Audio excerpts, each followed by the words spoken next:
Hi everybody, Miss Manwaring. Welcome to episode 2 of Gilded Age number 1.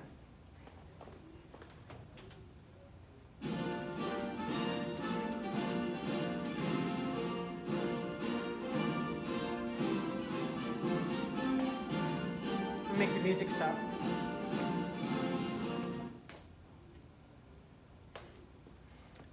Okay, so we are to Ulysses S Grant, which is the beginning of the Gilded Age. Many of you know that Ulysses S Grant was a general for the Union Army, very famous. Here are some of the things that he talks about. This is kind of telling. He says, labor disgraces man. Unfortunately, you occasionally find men that disgrace labor. So clearly, he is elite and doesn't believe in being a laborer, even though most of the country are laborers, most of the population. Grant smoked tens of thousands of cigars as president, and he eventually died of throat cancer. Bad decision. Don't smoke.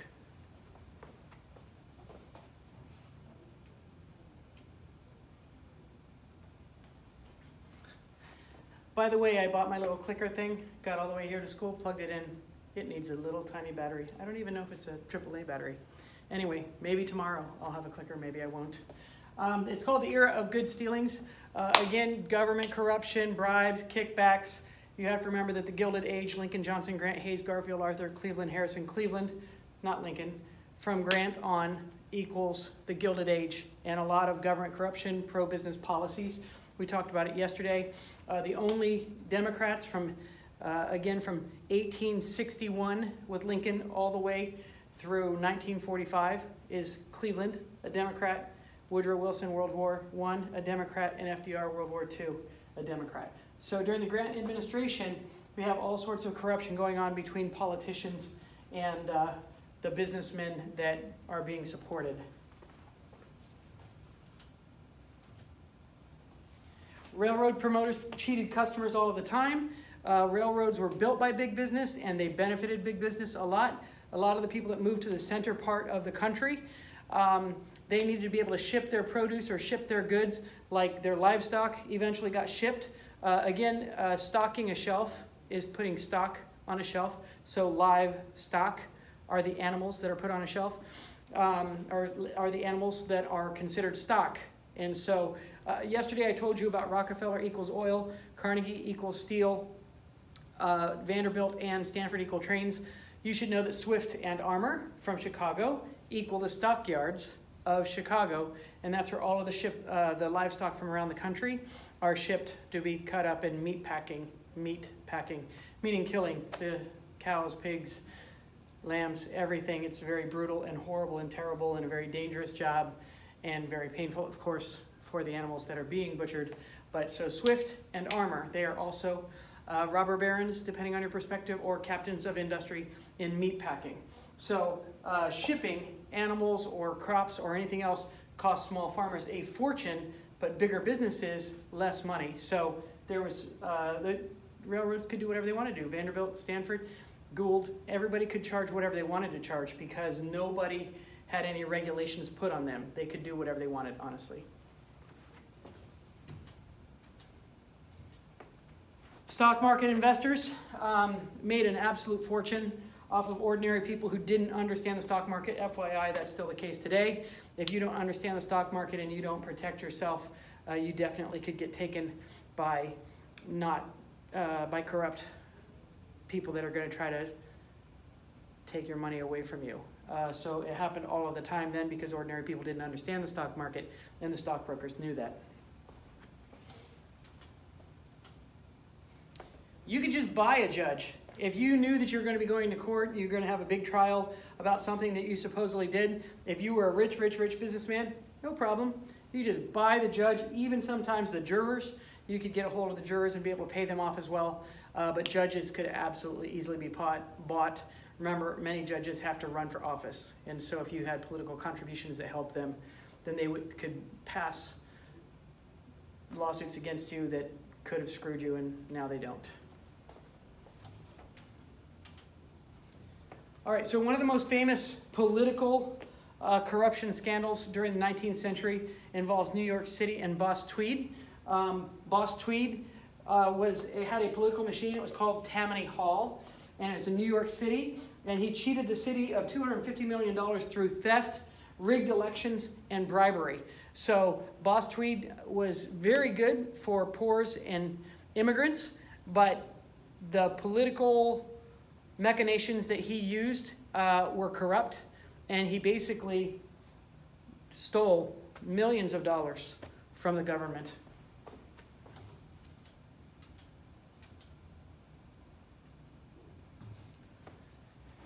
Tammany Hall had actually their own little mascot. They were considered a tiger in political cartoons. They would portray them as a tiger, a vicious tiger. So other big cities also had these political machines like Tammany Hall. That was far from the only place. New York City was not the only place that had these big political machines. Chicago, everywhere, San Francisco, all over the place, they had these big political machines. They provided services in exchange for political support. So perhaps somebody's house just got burned down. Maybe their house burned down, they lost everything. Boss Tweed, no questions asked, would send one of his lackeys to go over there and say, hey, how much money do you need? What can I do to help you get back on your feet, to be able to rent another place? What do you need? And then they would give those people money. They would absolutely give those people money. And as a result of that, they literally gained lots and lots and lots of supporters. They're like, hey, did you see? Boss Tweed gave people money because their house burned down. So they helped the poor and immigrants in exchange for their votes. And sometimes some of them voted once, twice, 3 times. Can't happen today, but it happened then. The New York Times was basically the one that uncovered all of this, his misdeeds, and especially one political cartoonist.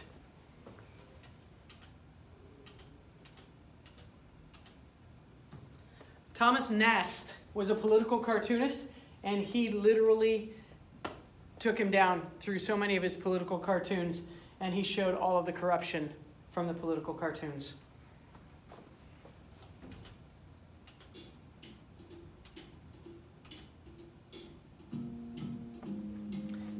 And Thomas Nast is where we get our idea, our vision of Santa Claus. He's the one that portrayed Santa Claus as this rotund, happy, jolly fellow. And the only thing missing today is an opium pipe. We don't quite have Santa have an opium pipe anymore. Make a list. He's checking it.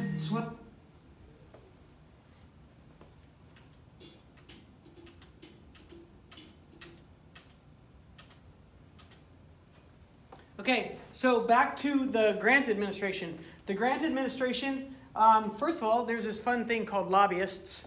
And Grant used to stay at this certain hotel when he was in Washington. And the people would go and wait in the lobby to be able to speak to the president. People could actually just walk up and talk to the president at the time, which is why Garfield's going to be assassinated soon, and then McKinley shortly thereafter. But they would wait in the Washington hotel lobby. And as a result, they would try to ask for favors and everything. And then now that's how we get our word lobbyists, is because people used to wait in this Washington hotel lobby to be able to speak with Grant. This is his father-in-law. I think that's his father-in-law. The Dent family, his father-in-law was from the Deep South, and Grant won the Civil War. He helped to win the Civil War against the Deep South, and his own father-in-law was from the Deep South, and he was utterly corrupt, and he actually lived with him when he was the president, his wife's father.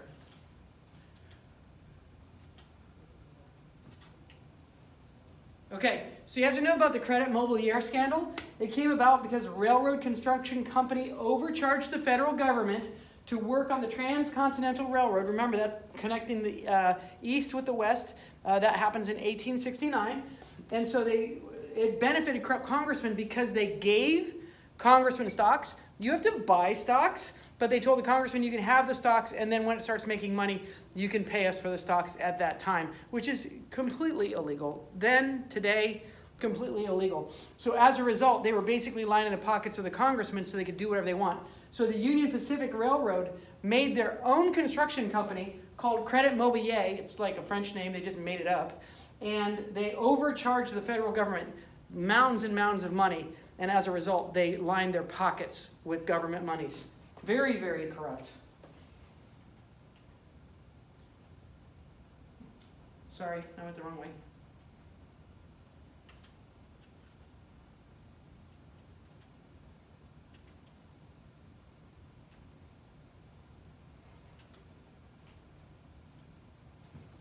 Okay, so the Union Pacific Railroad Company gave those free stocks. It basically equals the same thing as bribery, that they were bribing congressmen.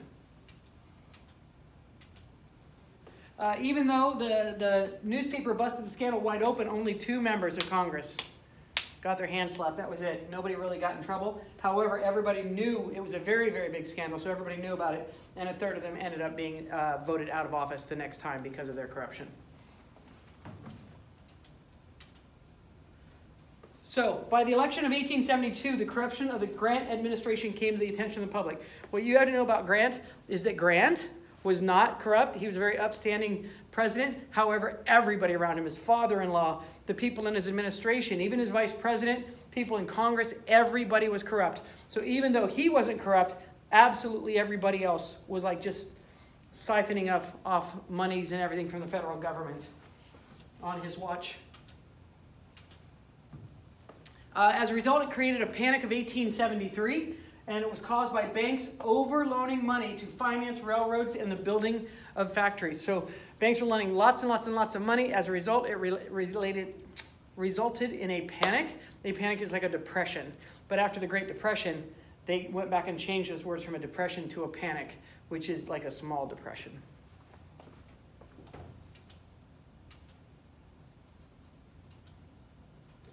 Okay, and then I told you about this yesterday, the Compromise of 1877. It was also known as the Great Betrayal. This was the 1876 election of Tilden versus Hayes. And Tilden had only needed 1 electoral vote to win, and Hayes needed 4 or 5 electoral votes to win. And as a result, they had that backroom deal where they said, you can be President, Hayes, but then you guys need to take these federal troops out of the Deep South. And that's what the betrayal of African Americans was. It effectively ended Reconstruction, and it led to 80 years of systemic racism in the South based on lynching, Jim Crow laws, black codes, prison sentences for minor offenses. And remember, the 13th Amendment says that you can become a prisoner. If you become a prisoner, if you go to jail, then you can be enslaved. And so these people would have to work on chain gangs as prisoners.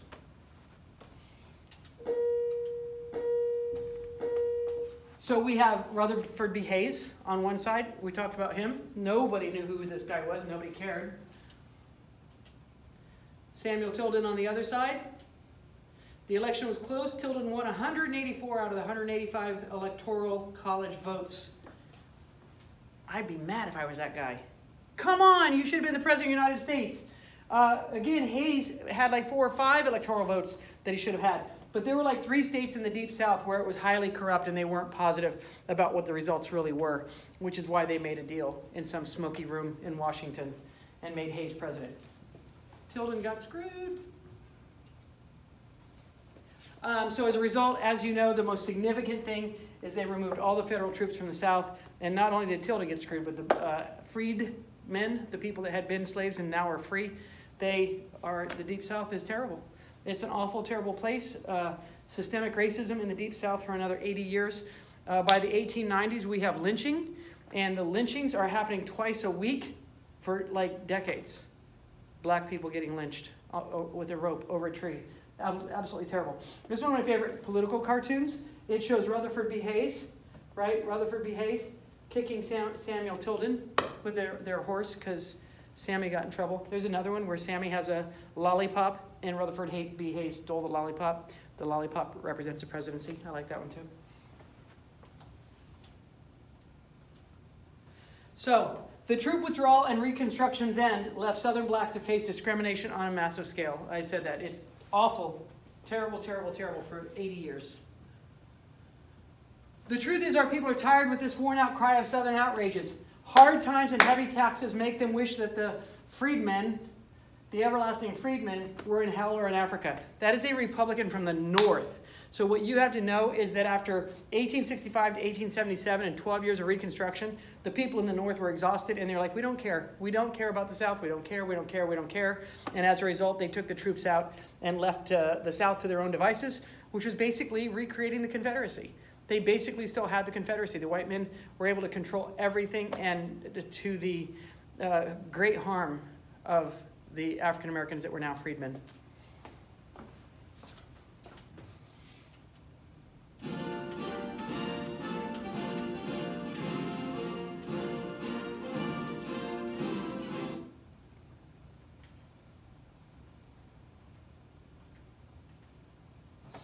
Okay, so Rutherford B Hayes, I like it because they call him Rutherford B Hayes, because he basically didn't deserve to be the president. It should have been Samuel Tilden that you memorized. I am heartily tired of this life of bondage, responsibility, and toil. He was not up for the job. He was not up for the job. The Hayes family banned alcohol from the White House and spent every night singing gospel hymns. So let me just reiterate that we are going to get electricity in the late 1870s, something like that. All of this time period is characterized by technological change. So there's not electricity. There's not light bulbs. Remember, you guys have to memorize that on one of your tests. We have to care about who makes electricity, light bulbs, everything, all the technological advances. Those are going to be on part of your quizzes in our future. We will get to that in the future. But electricity is the first place they have it is in New York City, but that's not until like the late 1890s and early 1900s, and then they have electric streetcars and electric lights outside. But all the rural areas of the country, not even close. Even all the way to FDR in the 1930s and 40s, FDR is still trying to get electricity to the Deep South. Like, for example, a refrigerator, that wasn't a thing. They had an ice box. You literally put a big block of ice. Somebody would bring it to you, a person on a normally on a cart and a horse, would bring you big blocks of ice. You put it in your box, in your ice box, and that's where you put your cold foods. My mother still always used to refer to the refrigerator as the ice box because when she grew up, they had an ice box for a good part of her life. So you have to know that Rutherford B Hayes was really, he was like they said, an unknown. Nobody cared.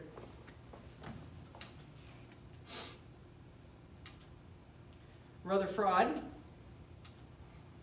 Okay, so the freedmen's rights were protected by the Civil Rights Act of 1875, and then the right-leaning Supreme Court declared it unconstitutional in 1883. So any sort of progress that the freedmen made in their lives, especially during the Reconstruction period, I told you yesterday, 1865 to 1877 is the Reconstruction period, and during that time, black men had the right to vote in the South while the federal troops were still there, and 80% of them did vote, and they became mayors and congressmen and senators and all types of elected officials, hundreds of them.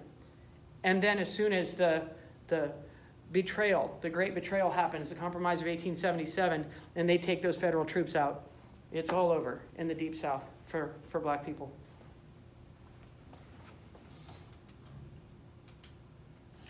All right, so you have to know this, you have to know this. Remember how I told you to write down in your notebooks whenever I say something over and over and over and over and over again? I'm going to say 1896 Plessy versus Ferguson a million times. So Plessy versus Ferguson, it was a case that said separate but equal facilities were constitutional. It is okay to have separate but equal. It resulted in inequities for freedmen, black people, for the next 60 years. So many of you know that there would be an old school that the white people had, and then they'd build themselves a new school, and that's what the black people got, was the old school. They'd get the old books. They'd have mold or water dripping in their schools.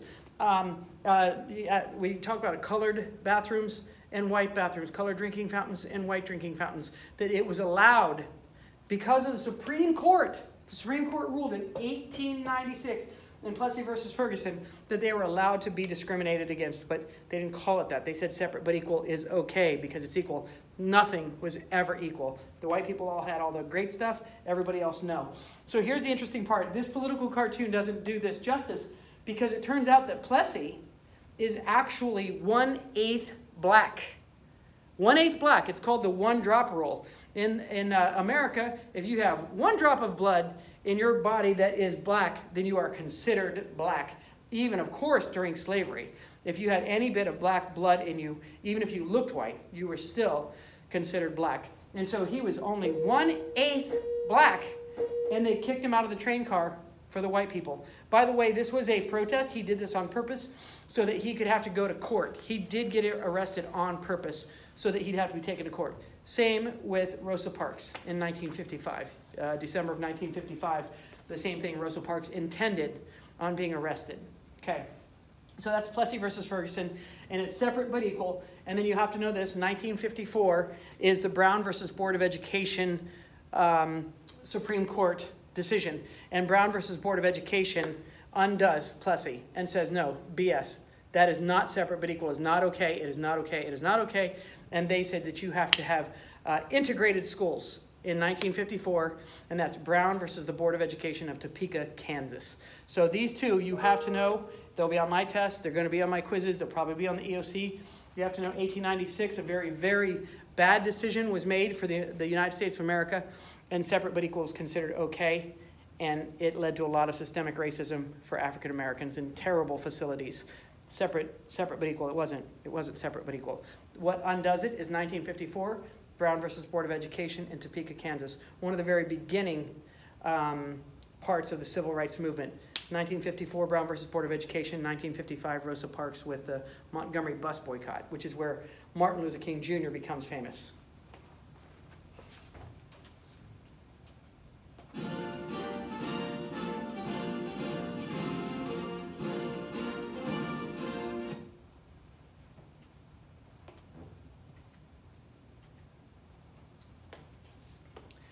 This poor guy, he's one of our shortest presidencies. He is assassinated pretty quick in. He was assassinated by somebody who wanted to have a position. They were called stalwarts. You don't have to know it for our class. In college, you might have to care about it if you take a U.S. history course. But the guy killed him because he wanted to get a position from the president. Like he wanted to, this patronage system. He wanted the president to give him a position in his administration, and he refused to. And so he ends up killing him and says, that's it. Chester A. Arthur is now president.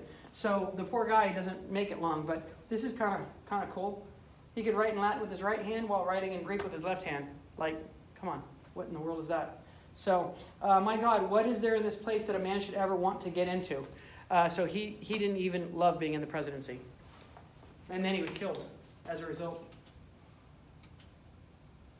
Charles Guiteau, a crazy political opponent, killed Garfield. If I remember correctly, I think that he also thought that he was the rightful king of France.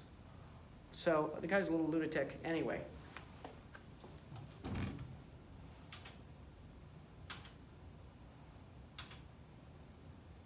Took 80 days.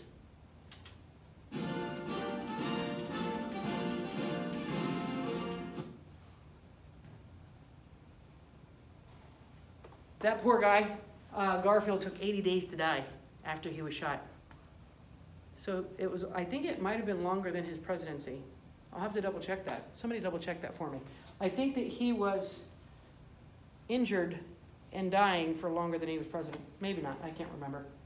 All right, Chester A. Arthur. He was a fashion hound. He reportedly owned 80 pairs of pants. And everybody had these mutton chops. Everybody had these mutton chops back in the day. And these big full beards. Everybody had these beards. So I may be president of the United States, but my private life is nobody's damn business. Not quite true. Everybody wanted to get in the president's business. He seemed unfit to be president. People had very low expectations for him. Remember, he wasn't elected president. He became president because Garfield was assassinated. He was the vice president. So, Arthur ignored his stalwart supporters, the people that supported him, and surprised the Republicans by pushing through reforms that would have been Republican reforms that people didn't think that he would actually make, but he did. No man ever entered the presidency so profoundly and widely distrusted, and no one ever retired more generally respected. People didn't have a lot of faith that he was going to do a good job. Like he was the vice president, and then he became president because of an assassination. So remember, we have Lincoln assassinated in 1965. Guiteau, killed Garfield, I think it said 81, I don't remember. And then McKinley is killed in like 1901.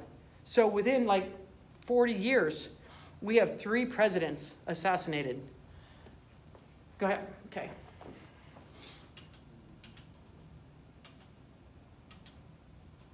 Okay, so one of the reasons that he got assassinated is because the guy wanted a position in his administration, and he felt that he deserved to have that position, and Garfield didn't give it to him, so he killed him and made Arthur the president.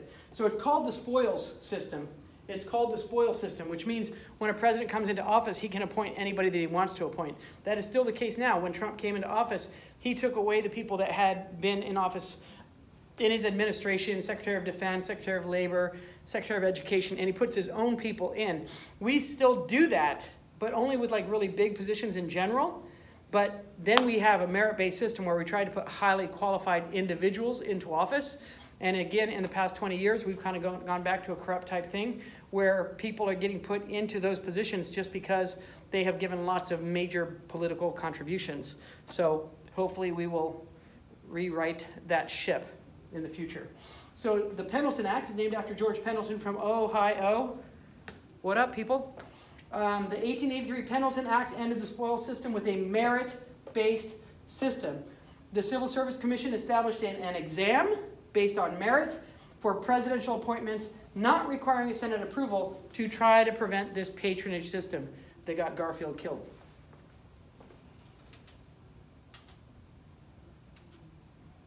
Okay, old Grover takes over. This is incredible. His name is Grover Cleveland. FYI, his name's Stephen.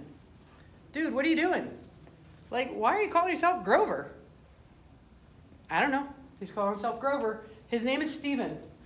Despite initial support from big business, Grover Cleveland attempted to reform the corrupt pension system, to regulate the railroad industry, and to lower the tariff. Tariffs are what we put on products or foodstuffs, anything coming in from other countries. And so he wanted to lower the tariff because here's the thing. If we have a low tariff for other countries to send stuff to us, they in return give us a low tariff. When we have a tariff war and we raise the tariff and raise the tariff and raise the tariff, they do the same thing to us. And so a lot of people that make crops maybe, or corn or wheat or something like that, are used to exporting it. If there's high tariffs on our wheat, then we can't import our wheat to their countries. So most presidents keep a low tariff.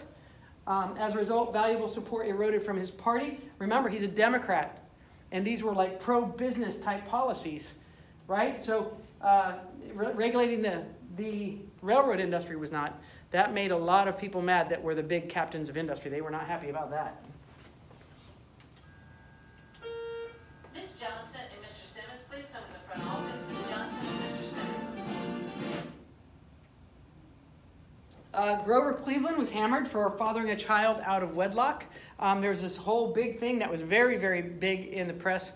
Everybody heard that he theoretically had a child out of wedlock. Corruption, bad, bad, bad.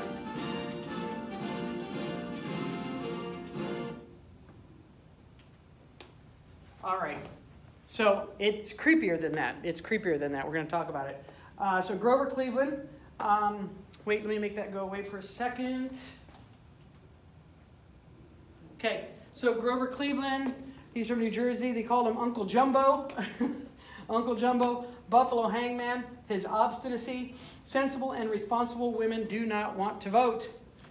So remember, women are trying to get the right to vote ever since like the 1860s, and then they gave black men the right to vote, but they didn't give white women the right to vote, just black men. So women have been trying to get the right to vote, so he is clearly saying that women have no place in a voting booth, and obviously upsetting suffragettes.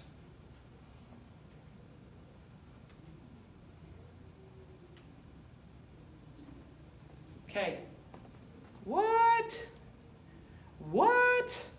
Cleveland became legal guardian of Frances Folsom when she was 11 and then married her 10 years later. That was the President of the United States of America. What? They later had a daughter named Ruth, or as the public called her, Baby Ruth.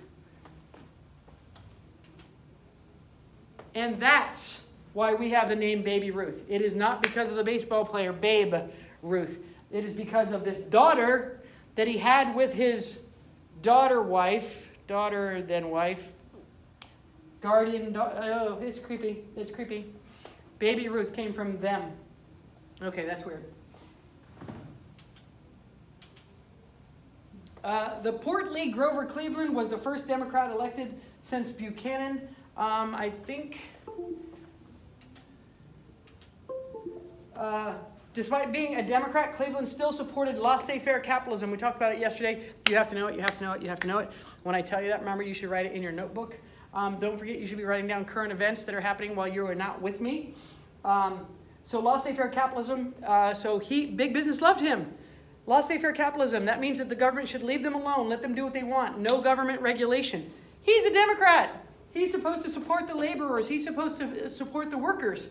And instead, even though he's a Democrat, he still supported big business, and the capitalists loved him. So the captains of industry loved him. That's not the way it should have been, being a Democrat. Okay, in 1887, you have to know this, you have to know this, you have to know this. It's called the Dawes Severalty Act was passed, forcing assimilation of Native Americans and denying them their tribal lands, basically the nail in the coffin of free roaming tribes across the USA. So the Dawes Severalty Act, they would take children from their homes and they'd send them off to boarding schools to learn to be white. So this learning to be white thing is what assimilation is. They want the Native Americans to act as white as possible. They cut off their hair, the boys' long hair, they cut off their hair. They made them wear horrible, terrible shoes. The girls, of course, were wearing these Victorian dresses. They had to wear these very tight, ridiculous dresses. The boys had to wear suits and ties.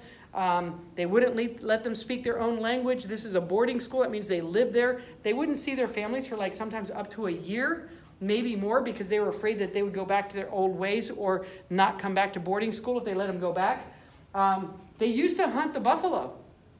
In the West, they would kill all of the buffalo because the Indians survived on it, and by killing the buffalo, they were therefore killing the Indians, the Native Americans. Terrible, terrible, terrible, terrible. So this Dawes Severalty Act is most famously known for this boarding school and for assimilation and making people have to assimilate, but they also wanted Indians to become farmers instead of going out and chasing and roaming and being buffalo hunters. So it's terrible. It's sad. You have to know the Dawes Severalty Act of 1887. Also in 1887, the Interstate Commerce Act was also passed, slowing down railroad construction with greater government regulation of the industry.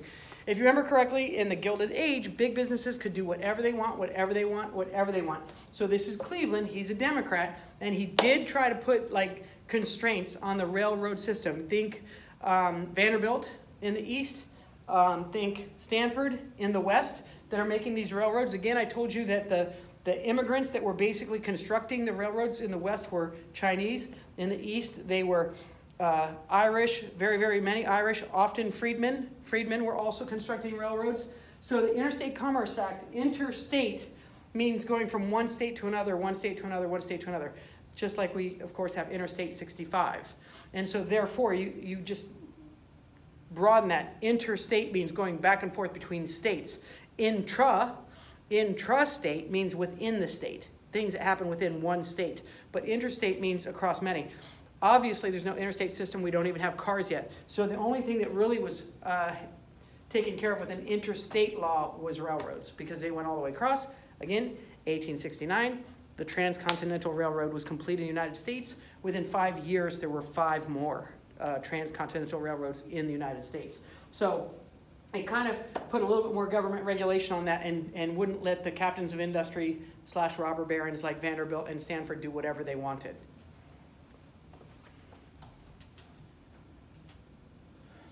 And then Harris ousted the unpopular Cleveland in 1888 because he had all of these policies that really made a lot of people angry.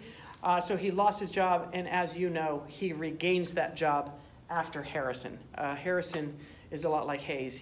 Nobody really thinks anything about it. Nobody thinks anything about most of these guys. Like, mostly you have to know that Grant was very upstanding, Civil War hero for the Union, but everybody around him was corrupt, including his own family, his own father-in-law who lived with him, the congressman, the vice president. Everybody was corrupt around Grant.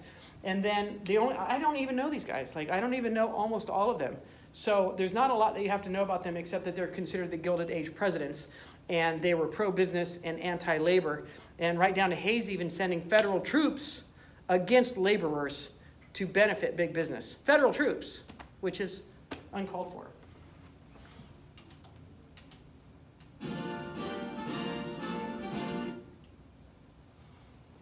All right, so tomorrow we are going to pick up with Harrison. I hope this was helpful.